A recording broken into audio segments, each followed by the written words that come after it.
Upon the misty shores of Britain's isle, the ancient tribes of Celts lived for a while. With stone circles raised beneath the open sky, they watched the seasons and the years go by. But Roman legions marched across the sea to claim the land for imperial decree. With roads of stone and walls to guard the north, the Latin tongue and culture ventured forth. When Rome withdrew her shields to face her fall, the Saxons, Angles, Jutes answered the call. They crossed the waves to carve out kingdoms new, as English speech and early culture grew. Then Viking longships struck the northern coast, defiled the shrines and brought a terrifying host. But Alfred, King of Wessex, stood quite fast and saved the English realm from fury's blast.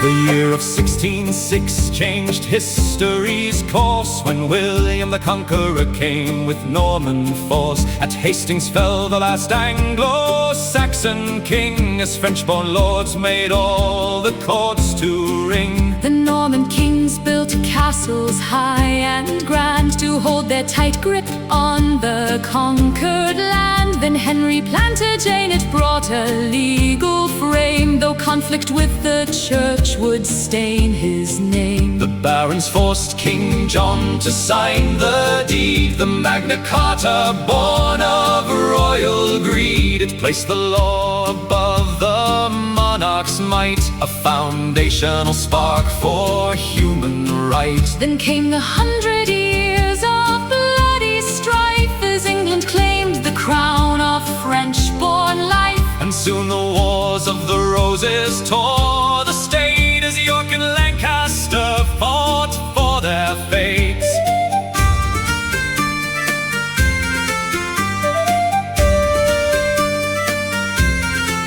The Tudor dawn brought peace and absolute power, as Henry VIII ruled in his royal tower. He broke from Rome to wed his second queen, a seismic religious shift the world had seen. His daughter Elizabeth wore the golden crown, an age of exploration and renown. They fought the great Armada on the sea, while Shakespeare wrote his timeless poetry. But Stuart kings believed in right divine and clashed with Parliament across the line. A civil war erupted, brother against brother, as Roundheads and the Cavaliers slew each other. King Charles I was led onto the block, a kingless commonwealth that brought a shock, until the Restoration brought the crown right back, and London survived the plague and fire's attack.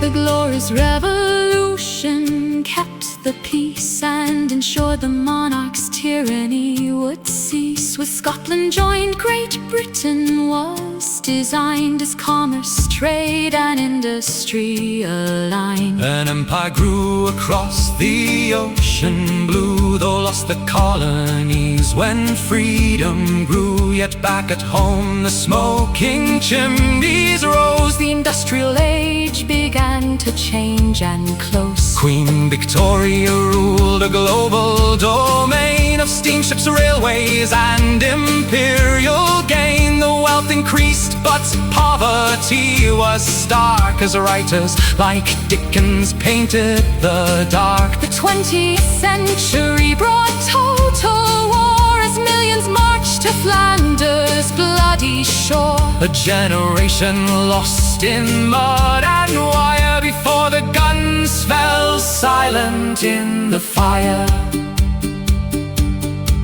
The peace was broken by a darker threat, when Nazi bombers made the skies a threat. With With Churchill's words, the Blitz was firmly faced. The citizens held on with steady grace. The empire faded in the post-war light as nations claimed their independent right. A welfare state was born to heal the poor, and modern culture knocked upon the door. From London's rock and roll to financial might, the island nation stepped into the light. Through centuries of kings and shifting law, the steady English spirit stood in awe. A land of ancient tradition and new grace, still carving out its historic, timeless place.